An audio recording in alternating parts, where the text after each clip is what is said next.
The bride didn't say a word during the rejection, and the Korean Mafia boss pouring whiskey in that garden had no clue he'd just signed his own death warrant. Listen, what happened next would cost him everything. His mom was nervous. He could tell by the way she kept messing with her pearls, touching her hair, glancing toward the main gate like she was waiting for the Queen of England or something. Maybe she was.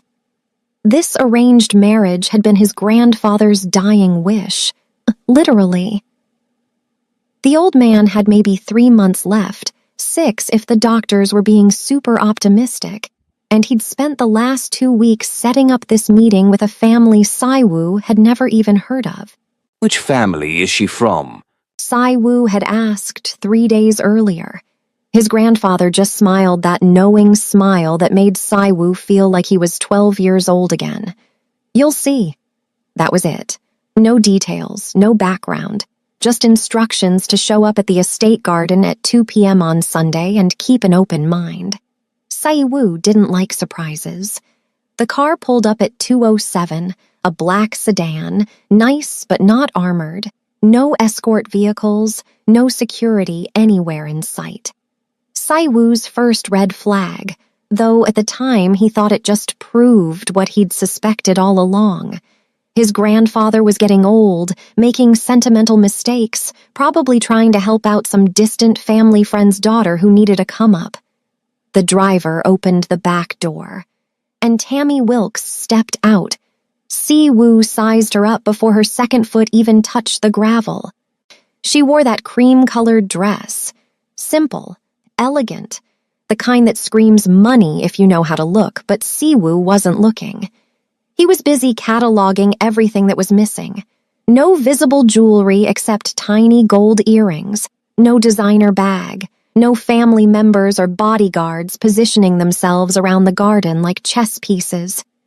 She walked toward them completely alone. But her posture? Perfect.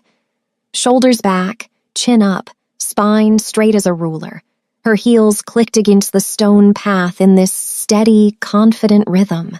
Her face was stunning. The kind of beautiful that makes people do double takes on the street, but her expression gave away absolutely nothing. Calm, controlled, the kind of calm that comes from somewhere deep. Saiwoo's mom stepped forward first, already putting on that polite smile. His grandfather stood beside the car with his hands folded, just watching. Not greeting her, not saying anything, just watching. And this is the part that really gets me. Siwoo didn't even wait for introductions. He set his glass down on the stone wall around the koi pond and crossed that garden in like 8 long strides. His mom's smile completely disappeared. His grandfather's expression didn't change, but something behind his eyes shifted. Something that looked a whole lot like resignation. Saiwoo stopped about 3 feet from Tammy Wilkes and looked at her the way you'd look at a business proposal you're already planning to reject. I don't know what charity case my grandfather felt obligated to help, he said, his voice carrying across the whole garden. But I'm not marrying someone who got brought in from poverty just to elevate her status. The words hit like bombs. One of the servers literally stopped pouring champagne mid-pour. The traffic noise from the street suddenly seemed way too loud. Even the koi fish stopped moving. Tammy didn't react. She didn't gasp or step back or let her face crack into hurt or shock or anger. She just stood there, 2 feet away from Saiwoo, and looked at him with these dark eyes that seemed to see straight through his expensive suit and Italian leather shoes, and all that inherited arrogance. 5 seconds. That's how long she held his gaze. 5 seconds where the air between them felt heavy, like that split second right before lightning strikes. 5 seconds where Siwoo felt something he couldn't quite name. Not fear, not exactly, but something close to it. Then she turned around. No words, no defense. No tears or protests or attempts to salvage the situation. Just this smooth pivot on her heel and a walk back to the car. Her pace was unhurried, her posture still perfect. Siwoo's mom grabbed his arm hard enough to leave marks. Her nails dug into his forearm through the fabric of his jacket. "Do you have any idea what you just did?" Her voice was shaking. I avoided a mistake. Siwoo said, already heading back to his whiskey. Grandfather's getting sentimental in his old age. She wasn't even from a family we know. He glanced at his grandfather, expecting anger or at least disappointment he could argue against. But the old man had closed his eyes. Not in anger. In pain. The kind of pain that comes from watching someone you love absolutely destroy themselves and knowing there's nothing you can do to stop it. That should have been Siwoo's second red flag. But he was too busy pouring himself another drink. The car door closed with this soft click that somehow sounded too final. The engine purred to life. Tammy's sedan rolled down that long driveway, past the iron gates with the family crest worked into the metal, and disappeared into Seoul traffic. Inside that car, Tammy sat in the back seat with her hands folded neatly in her lap. Her expression still hadn't changed. She looked like someone who'd just finished a routine doctor's appointment, but not someone who'd been publicly humiliated by a man who'd judged her entire worth in 3 seconds flat. She reached into her purse, pulled out her phone, and dialed a number she'd memorized but never saved. The call connected on the first ring. "He failed the test," Tammy said, her voice quiet and steady. "Proceed with contingency plan."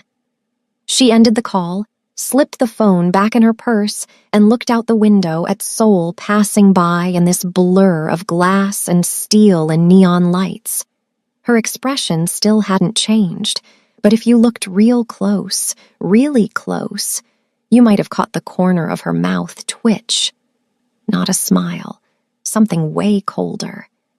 Now here's the thing most people don't get about power in the criminal underworld, and honestly, in any high-stakes situation, it's not about who looks the most dangerous. It's about who controls the information. See, Siwoo made a mistake that literally gets people killed every single day. He judged power by how it looked on the surface. The gold chains, the armed escorts, those loud, flashy displays of wealth. That's what amateurs do. That's what people who inherit power do because they've never actually had to earn it.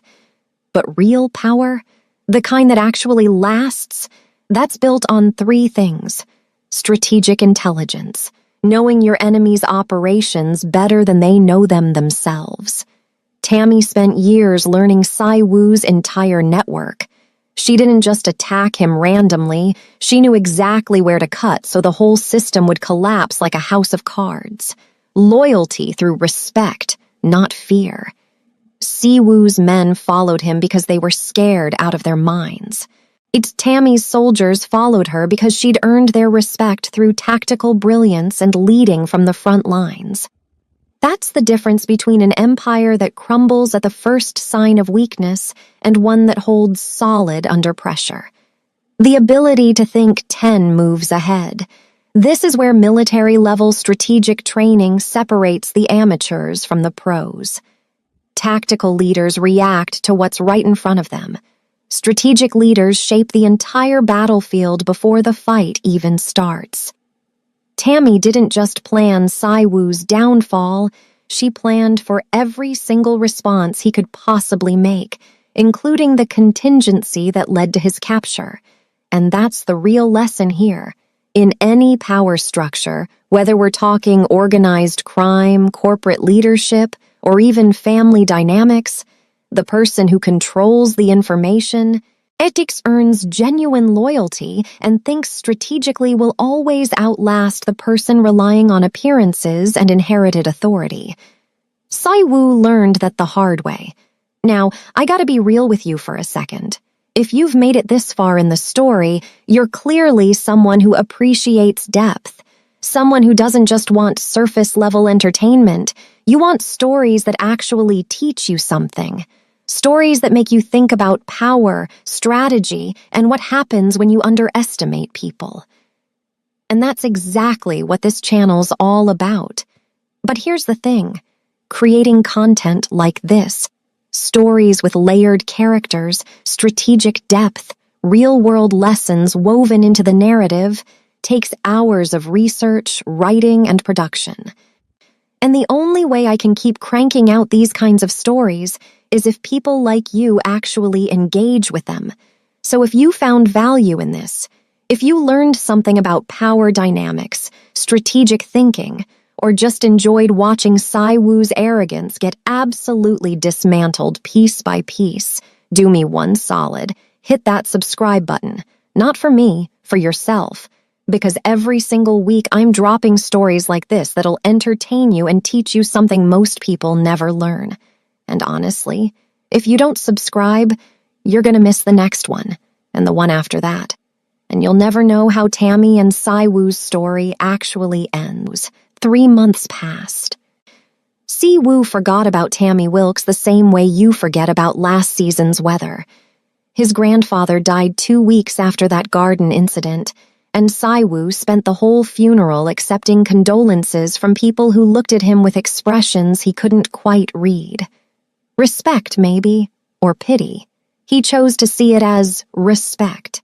His empire was expanding, new routes into Busan, a weapons deal with this Russian supplier that would literally triple his firepower, a property grab in Gangnam that gave him leverage over 3 rival operations. His men feared him. His enemies respected him. His name carried weight in rooms where most people would get shot just for breathing the wrong way. By November, Saiwoo felt completely untouchable. That's what he was thinking at 2:47 a.m. on a Tuesday when his phone started blowing up. The first call came from his warehouse manager in Incheon, then his lieutenant in Busan, then his security chief in Gangnam.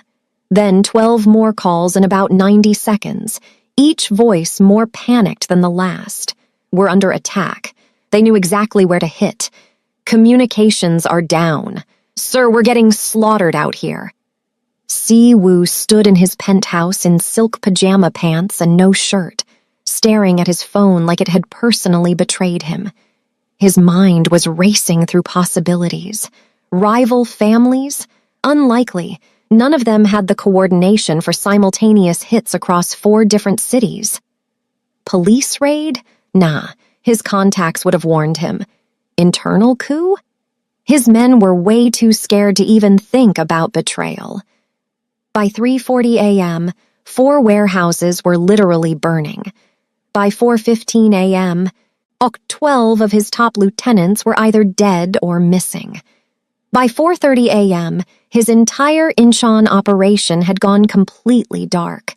Someone wasn't just attacking his empire, they were erasing it. And trust me, this gets worse. Get everyone to the Gangnam location. Saiwoo barked into his phone, his voice tight with barely controlled fury. Emergency meeting, now. The Gangnam warehouse was a secret his grandfather had kept for like 30 years, a location only the inner circle knew about, purchased under some shell company buried under 6 layers of legal paperwork. If anywhere was safe, it was there. Saiwoo rolled up at 4:52 a.m. with 8 of his remaining guys. They pulled into the underground parking garage, engines echoing off concrete walls, headlights slicing through shadows. That's when Saiwoo realized he'd just made his final mistake. The flash grenade went off before his car door even opened, blinding white light, this concussive force that turned his thoughts to complete static. Hands grabbed him, too many hands, too strong, moving way too coordinated. These weren't street thugs or rival gangsters. These were soldiers. Siwoo fought back anyway. He always fought. His fist connected with someone's jaw. His elbow found ribs. But there were like 10 of them, maybe more, and they moved like they'd been training together for years, 90 seconds. That's how long it took them to hood him, zip-tie his wrists, and throw him in the back of a van. The van drove for 23 minutes. East, then south, then east again. Saiwoo counted every single turn, trying to map the route in his head the way his grandfather had taught him. Toward the industrial district near the Han River, the kind of area where screams don't carry and bodies just disappear into concrete foundations. When the van finally stopped, rough hands yanked him out. His knees slammed into concrete hard enough to make him bite his tongue. Blood filled his mouth. The zip ties were cutting into his wrists, sending these sharp pains shooting up his forearms. He heard footsteps, dozens of them, boots on concrete, the metallic click of rifles being checked, low voices speaking Korean, Mandarin, something else he couldn't identify. Then this silence so complete it made his ears ring. Someone ripped the hood off. Siwoo blinked against industrial lighting so harsh it literally felt like violence. His eyes adjusted slowly, shapes forming out of that brightness. He was kneeling in the center of this massive warehouse, empty except for support columns and shadows, cold enough that he could see his own breath, and soldiers, 200 of them, maybe more, all decked out in black tactical gear, faces covered by masks. Rifles held at parade rest in this perfect formation. The rows were so straight they looked like someone had drawn them with a ruler. And every single one of them was facing her. Tammy Wilkes stood about 20 feet from Saiwoo, wearing the exact same cream-colored dress she'd worn 3 months ago in his family's garden. Her hands were clasped in front of her. Her posture was still perfect. Her expression was still calm. And when she looked at Siwoo kneeling on that concrete, her eyes held the same unreadable darkness they'd held the day he rejected her. Saiwoo's brain literally couldn't process it. This woman, this complete nobody he'd dismissed as a charity case, was standing at the center of an army that had just destroyed his entire operation in one night. Who are you? The words came out hoarse, desperate, nothing like that confident dismissal he'd delivered 3 months ago. Tammy took 3 steps forward. Her heels echoed in the silence. She stopped about 5 feet from him and tilted her head slightly, studying him the way a surgeon studies an X-ray before making that first cut. She raised one hand. A soldier immediately stepped forward and placed this leather folder in her palm. She opened it slowly, deliberately, and held it so Saiwoo could see. Deeds, contracts, intelligence files, photographs of his warehouses, his supply routes, his safe houses, financial records showing every single transaction he'd made over the last 2 years, names of his allies, locations of his remaining operations, everything. "You said I was a charity case brought from poverty," Tammy said. Her voice quiet and controlled, and so cold it made the warehouse feel like 10 degrees colder. "You assumed I was powerless because I didn't show up with gold chains and armed escorts." She closed the folder and handed it back to the soldier without even looking at him. "You were wrong about everything." Siwoo's mouth had gone completely dry. His mind was racing, scrambling for an angle, some kind of play, some way to regain control. "My grandfather, did he know?" And this is the part that really gets me. Tammy's expression didn't change, but something flickered behind her eyes. Not sadness, exactly, more like recognition, like she'd been waiting for that exact question. "Your grandfather set up our meeting as a test," she said. "He knew exactly who I am. So did my adoptive father before he died. Mo, if you'd shown even basic respect, if you'd looked past surface appearances and actually recognized value when it was standing right in front of you, our families would have united peacefully." She gestured, and another soldier stepped forward with a different folder. This one looked older, the leather worn at the edges. "I'm Tammy Cheong's adopted daughter," she continued, and Siwoo's blood literally turned to ice at that name.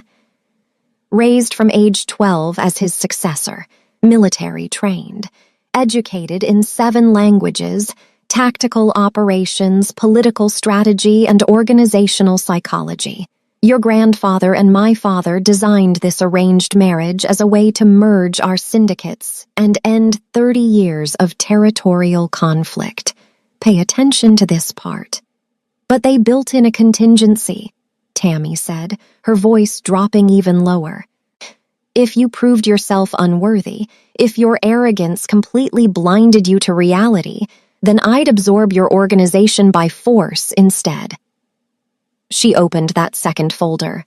Siwoo saw his grandfather's handwriting, his actual signature, legal documents transferring assets, and at the very bottom, a handwritten note.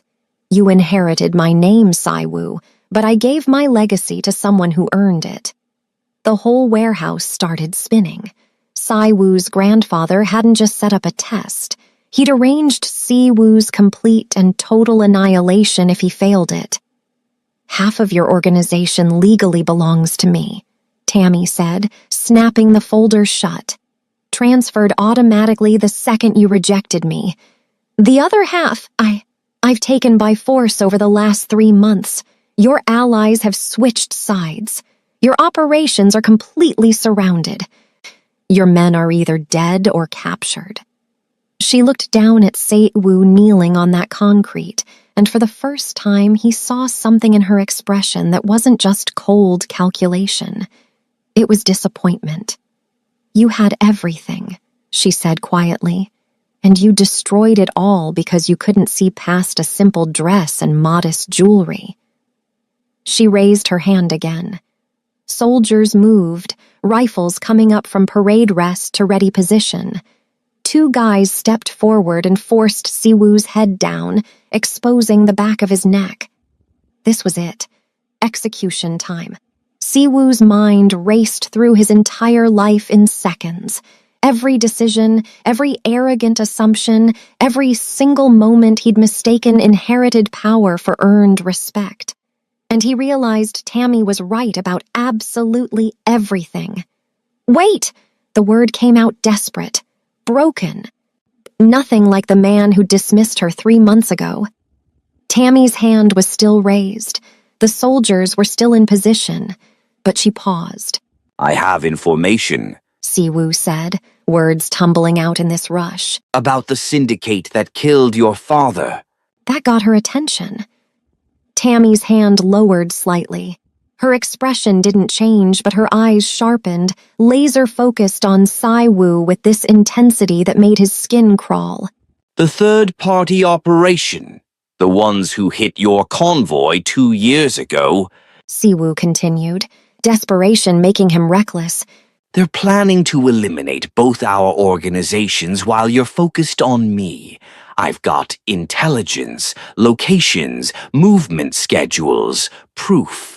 The warehouse got so quiet, Siwoo could literally hear his own heartbeat pounding in his ears. Tammy studied him for exactly 5 seconds. Then her hand made this single gesture, sharp, decisive. The soldiers stepped back, the rifles lowered. Prove it, Tammy said. Siwoo's breath came out in this rush. The Zhao family out of Beijing.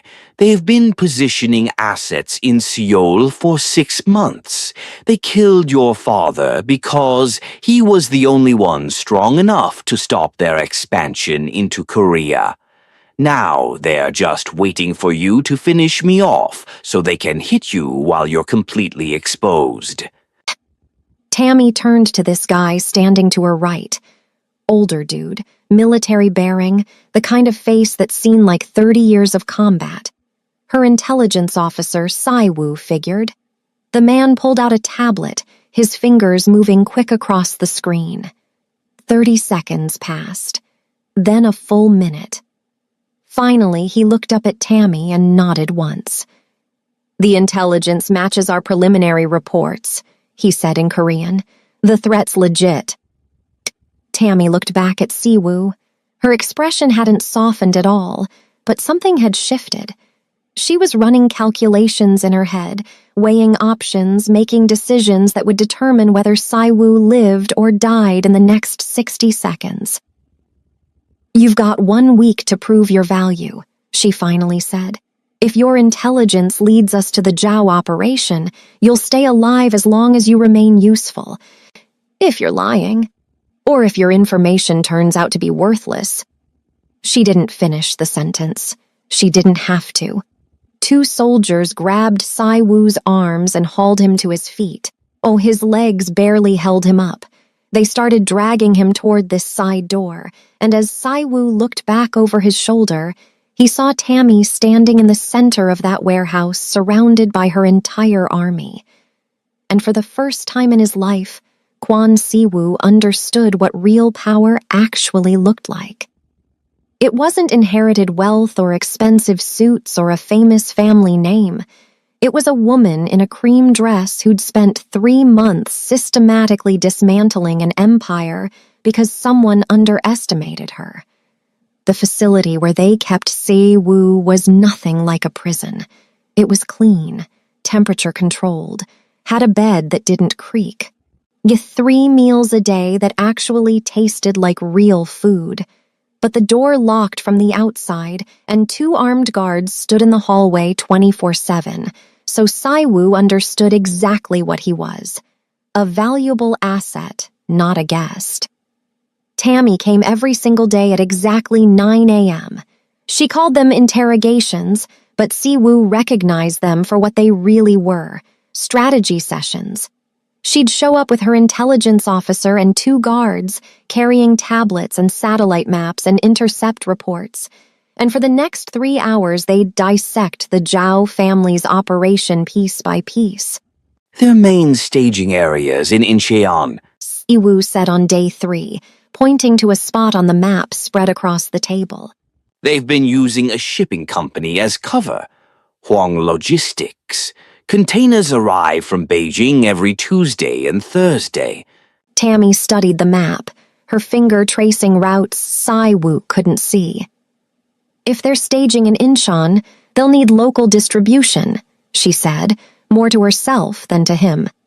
"Secondary locations in Bushin and Ansan for weapons storage, probably using the industrial corridors to avoid highway checkpoints."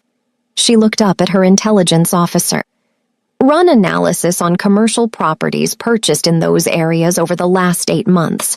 Cross-reference with shell companies tied to Beijing financial networks." The officer nodded and left. "And I'm not even kidding." Siwoo watched her work and felt something actually crack inside his chest. This wasn't luck or inherited position. This was pure mastery. Tammy wasn't just competent, she was operating on a level Saiwoo had spent his entire life pretending to reach. By the end of week 1, Siwoo had provided enough intelligence to map the Zhao family's entire Korean operation. By the end of week 2, Tammy had built countermeasures for scenarios Siwoo hadn't even considered. On day 9, she revealed something that made Saiwoo understand exactly how outmatched he'd always been. "I speak 7 languages," Tammy said casually, reviewing this intercept report in Mandarin before switching to Korean. "Mandarin, Korean, Japanese, English, Russian, Arabic, and French. My father started my training when I was 12. Military tactics, political manipulation, organizational psychology. He brought in instructors from 5 different countries." She looked up at Siwoo, and her eyes were completely steady. "You assumed I was poor because I wore a simple dress. I was actually demonstrating something you never learned. Real power doesn't need to announce itself." "That's a red flag. I don't care what anyone says," because Saiwoo had spent his entire life doing exactly the opposite, announcing his power through expensive suits and intimidation and flashy displays of wealth that meant absolutely nothing when someone with actual competence decided to take it all away. I want to apologize. Siwoo started. "I don't need your regret," Tammy cut him off, her voice sharp as a blade. I need your network, your contacts, your intelligence. If you want to survive this, prove you're more valuable alive than dead." So Saiwu did. By week 3, they'd given him some limited freedom. Supervised phone calls to his remaining contacts, monitored computer access to coordinate intelligence gathering. Saiwu used every resource he had left to map out the Zhao operation, and in return, he got to watch Tammy's organization from the inside. And this is the part that really gets me. Her soldiers respected her. Not that fake kind of respect Siwoo's men had shown him, fear dressed up as loyalty, obedience maintained through violence and threats. Real respect. The kind you earn by leading from the front lines and proving yourself worthy over and over and over until people follow you because they genuinely want to, not because they're terrified of what happens if they don't. Siwoo watched her walk into a command room packed with hardened criminals and ex-military operators, and every single one of them straightened up and gave her their complete attention. Not because she threatened them, because she'd earned it. She ran her organization completely opposite to his. Merit over birthright, actual competence over who you knew, respect over intimidation. Listen. Saiwoo's remaining lieutenant, this guy named Kang who'd served his family for 15 years, managed to make contact on day 22. The call was brief, encrypted, desperate. "We can get you out," Kang whispered. "Oh, I still got 6 guys loyal to your family. We hit them during a supply transfer next week, extract you, disappear into—" "No." The word came out before Saiwoo even thought about it. Kang went silent on the other end. "Sir?" "She's right." Saiwoo said, and saying it out loud made it real. "About everything. I destroyed our family's legacy through pure arrogance. If I run now, I'm just proving I didn't learn anything." "They're gonna kill you eventually." "Maybe." Siwoo interrupted. "But if I betray her now, I deserve it." He ended the call and just stared at his hands. They were shaking slightly, not from fear, but from this realization that he'd just chosen Tammy's judgment over his own survival instinct. That was the exact moment Saiwoo understood he'd fundamentally changed. 3 days later, right in the middle of a strategy session, the whole facility shook. Explosion. Close, real close. Smoke alarms started screaming. Tammy's expression didn't change, but her hand went immediately to the radio on her belt. Report," she said, her voice calm despite the chaos erupting all around them. Third-party assault on the East Wing." A voice crackled back. "They breached the perimeter with explosives. We're looking at least 30 hostiles." The radio cut to static. Tammy turned to Saiwoo, and for the first time in 3 weeks, he saw this calculation in her eyes that involved him as more than just an intelligence source. "Your Zhao contacts," she said quickly. "They'd know our shift rotation schedules. Where would they position snipers for maximum coverage during an evacuation?" Siwoo's mind raced, pulling up memories of conversations, patterns, tactical preferences. "Rooftops, north side. They favor high ground with multiple exit routes. If they're using the standard Beijing tactical manual, they'll have overwatch positions covering the main entrance and all the vehicle access points." Tammy's eyes sharpened. She grabbed her radio. "All units, this is command. Redirect evacuation through south corridors. I want counter-sniper teams on northern rooftops immediately. Target buildings marked Echo 7 and Echo 9. 30 seconds later, her radio crackled again. "Confirmed hostile snipers on Echo 7 and Echo 9. Engaging now." Tammy looked at Saiwoo. The explosion, the chaos, the gunfire echoing through the facility. And for the first time, something cracked in that controlled expression of hers. Not quite a smile, but recognition.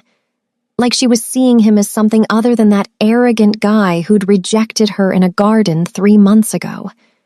"Good call," she said quietly. Saiwoo's chest felt tight. Those 2 words meant more than any praise he'd gotten in his entire life. The intel came through on day 28. The Zhao family was planning this major operation, simultaneous strikes designed to eliminate both Tammy's and Saiwoo's remaining forces in one brutal night. 70 operators, military-grade weapons, insider intelligence that suggested they'd been planning this thing for months. "We gotta hit them first," Tammy said during the emergency strategy meeting. Her command room was packed, 30 of her best soldiers, her intelligence officers, and Saiwoo sitting at the edge of the table like he wasn't totally sure he belonged there. "Joint operation," her head of tactical operations said. "Combined forces. We use Saiwoo's remaining guys to flank from the south, while our main assault hits from the east." The room went dead quiet. Several of Tammy's soldiers looked straight up uncomfortable. Saiwoo's 3 remaining lieutenants, guys who'd barely survived the last 3 months, looked like they'd rather chew glass than work alongside the woman who'd destroyed their entire empire. Tammy stood up. The room's attention shifted to her immediately. "I get the hesitation," she said, her voice carrying that quiet authority that somehow made people lean in to hear better. "But the Zhao family wants us divided. They're literally counting on old grudges and pride to keep us from working together. If we let that happen, we all die." She looked directly at Saiwoo. "This cooperation isn't weakness, it's strategic necessity. If you've ever been in a situation like this, you'll understand." Because Saiwoo felt the weight of 33 hostile stares pressing against him from every single direction. Guys who'd lost friends, who'd watched their operations burn to the ground, who blamed him for leading them into a war they were losing badly, and he had to prove, to them and to himself, that he'd actually changed. The planning session lasted 6 hours. By the end, they had a workable strategy. Risky as hell, completely dependent on timing and trust that neither side fully had yet. But workable. As the room cleared out, Saiwoo found himself alone with Tammy. She was studying satellite imagery of the Zhao stronghold, her finger tracing entry points and potential kill zones. "Why'd you really agree to the arranged marriage?" Saiwoo asked quietly. The question had been building in him for weeks. "You didn't need my family. You could have taken everything by force from the jump." Tammy's hand stopped moving. She didn't look up, but her shoulders tensed slightly. "My father's dying wish," she said after this long pause, "was that I find someone worthy to lead beside me, not someone to control me or be controlled by me, an equal." She finally looked up, and Saiwoo saw something in her eyes he'd never seen before. Vulnerability. The carefully constructed weapon showing the actual human underneath. "I hoped you might be that person," she continued, her voice softer now. "I hoped you'd see past surface appearances and recognize value when it was standing right in front of you. Pay attention to this part. Instead, you proved exactly why my father built in that contingency plan," Tammy said. "He knew there was a risk you'd fail. He just really hoped you wouldn't." Saiwoo felt something twist in his chest. Not just regret, something way deeper, understanding. This woman standing in front of him wasn't just a weapon or some tactical genius or the heir to a criminal empire. She was human, and she'd been hoping for partnership, just like he'd been trying to avoid a trap.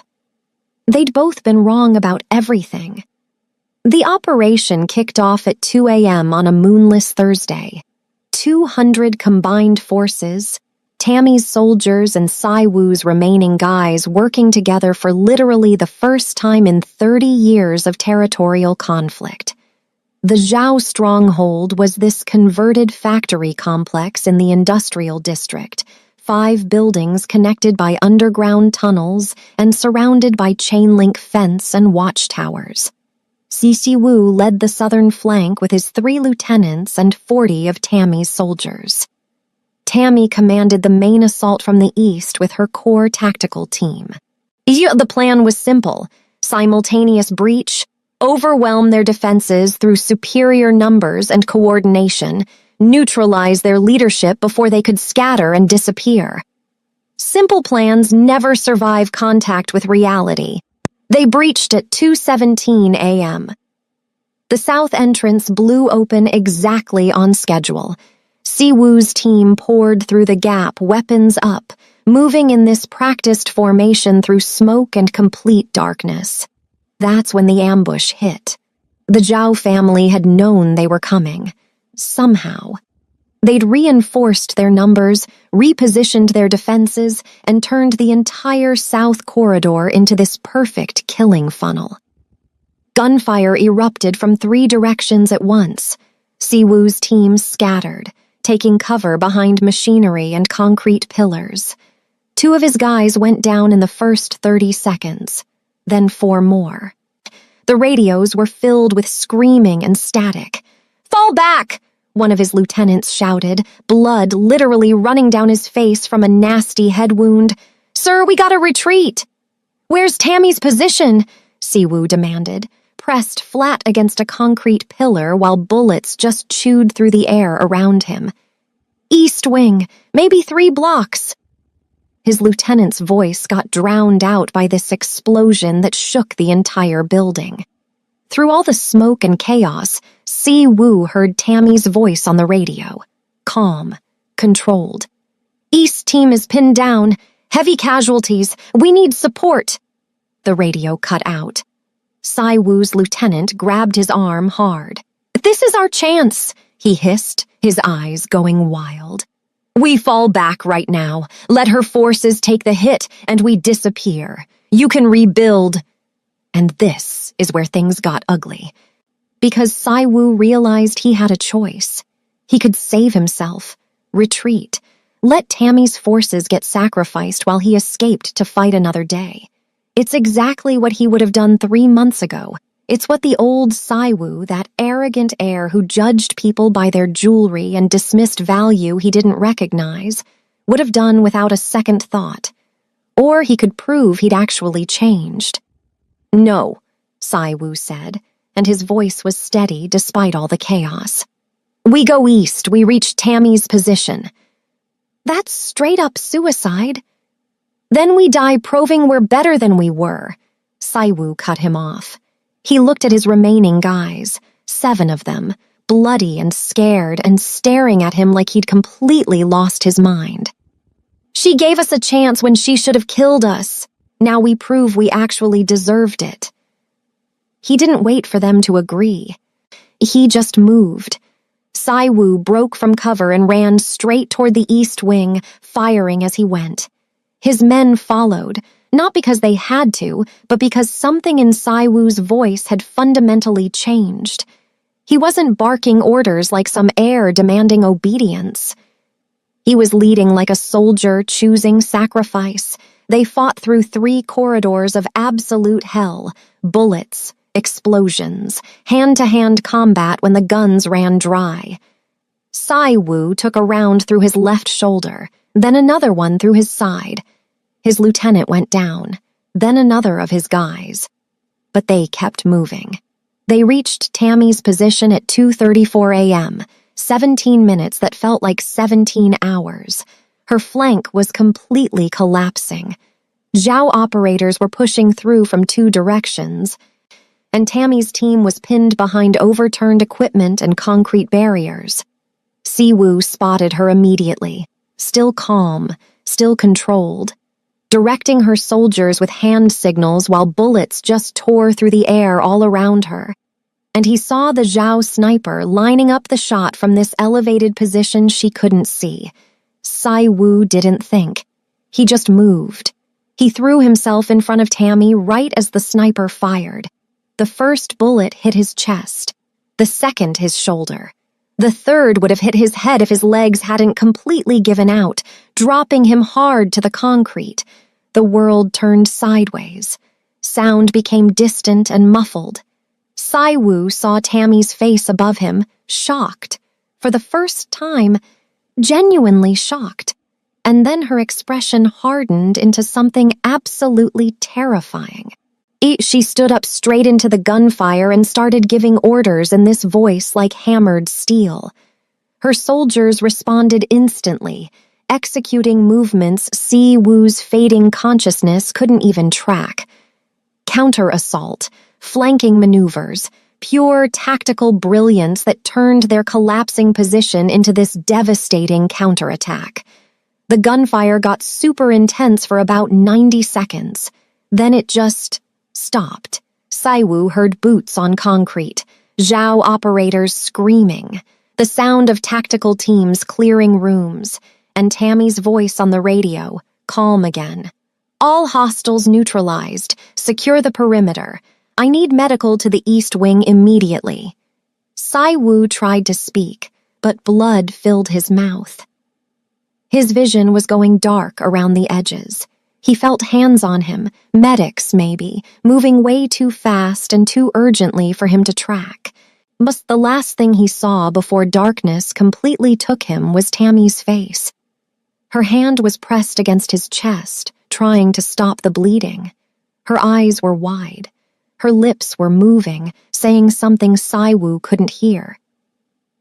For the first time since he'd met her, Tammy Wilkes looked genuinely afraid.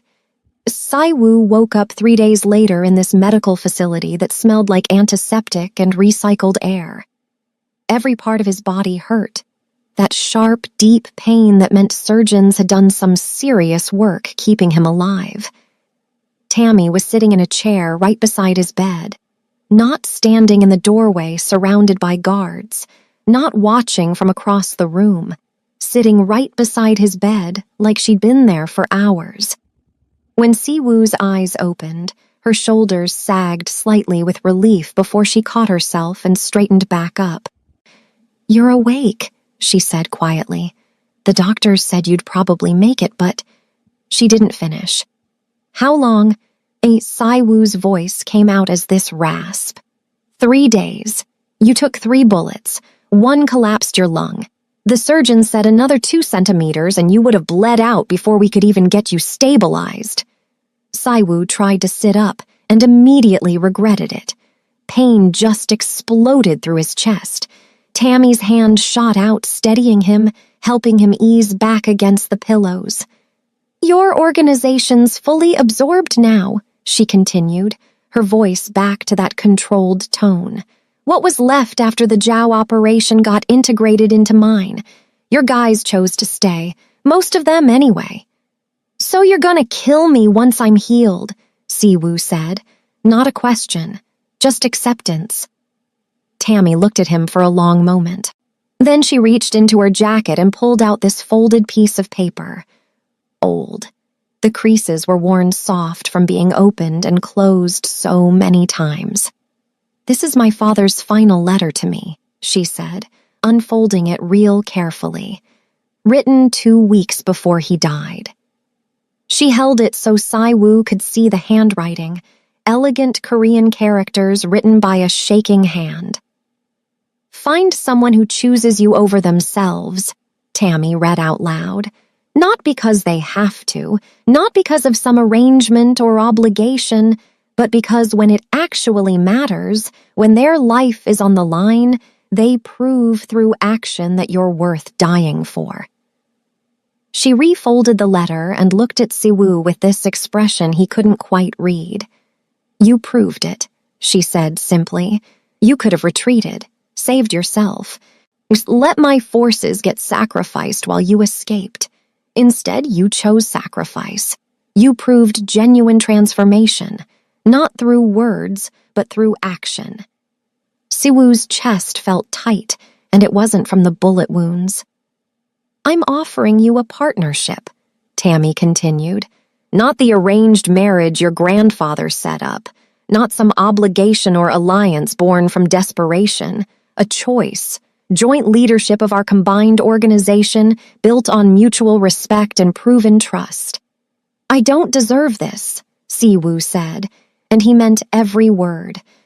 Tammy's lips curved slightly, not quite a smile, but close. You didn't, she agreed, but you earned it. 8 weeks later, Siwoo stood in a warehouse that had been converted into a command center. 200 soldiers stood in formation. Tammy's people and his people, no longer divided by old territorial grudges, but united under combined leadership.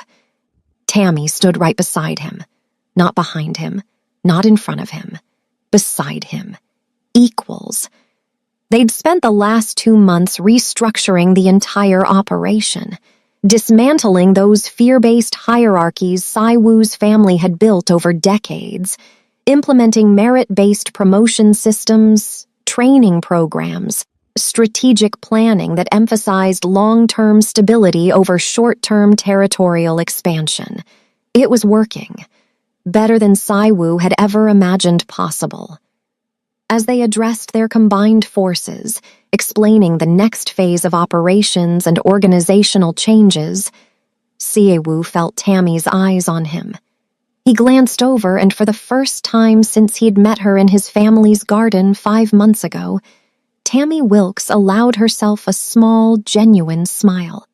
Not the controlled expression of a weapon, not the calculated look of some tactician, just human.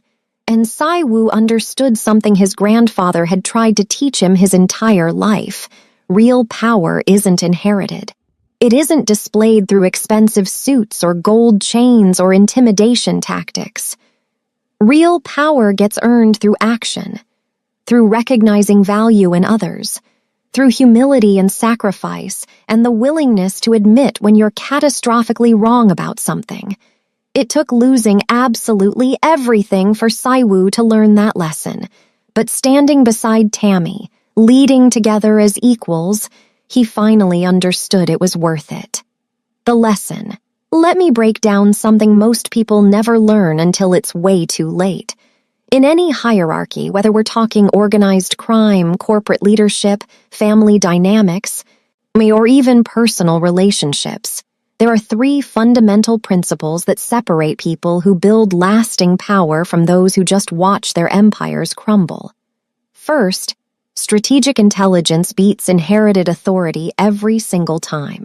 Siwoo spent his whole life relying on his family name, and it took exactly 3 months for him to lose everything when someone with actual strategic capability decided to take it. Tammy didn't beat him through violence. She beat him through information. She knew his operations better than he did. She understood his weaknesses before he even recognized he had them. That's not luck. That's years of disciplined intelligence gathering and strategic planning.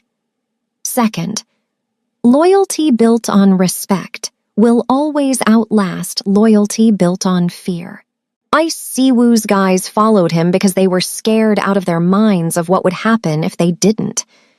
The second he showed weakness, they scattered like roaches. Tammy's soldiers followed her into literal gunfire because she'd earned their respect by leading from the front and proving her competence over and over. That's the difference between a house of cards and a foundation of solid stone. Third, real transformation gets proven through sacrifice, not words. Siwoo could have apologized 1,000 times, and Tammy wouldn't have cared at all. Words are cheap as dirt. But when he chose to risk his life to save hers, when he proved through action that he'd fundamentally changed, that's when she recognized genuine transformation. In high-stakes situations, people judge you by what you do when everything's on the line, not by what you say when it's convenient. The most valuable skill you can possibly develop, whether you're building a business, leading a team, or navigating complex relationships, is the ability to recognize value in others regardless of how it's packaged. Siwoo judged Tammy by her dress and dismissed her as completely powerless. That single moment of arrogance cost him his entire empire. Don't be like Saiwu at the beginning of this story. Be like Saiwu at the end. If this story taught you something, if you recognized yourself in Saiwu's arrogance or understood the power of Tammy's strategic thinking, then I need you to do 3 things right now. Hit that like button. Not just because it helps the algorithm, but because it tells me you actually value content that teaches you something real instead of just entertaining you for 5 minutes before you scroll to the next thing. Subscribe to this channel, because every single week, I'm dropping stories like this. Narratives that combine thrilling plots with real-world lessons about power, strategy, human psychology, and the mistakes that literally get people destroyed. If you don't subscribe, you're going to miss the next story, and the one after that, and you'll never know which lesson might have actually changed your life. And drop a comment telling me what you learned from Saiwu and Tammy's story. Did you recognize yourself in Saiwu's initial arrogance? Have you ever underestimated someone just because of surface appearances? Oh, have you had to completely transform yourself after realizing you were catastrophically wrong about something? Share your story, because the comment section is where we build a community of people who don't just consume content, they learn from it and apply it to their own lives. Don't just watch this story and bounce. Take the lesson, subscribe, and let me know what hit you hardest. I'll see you in the next one.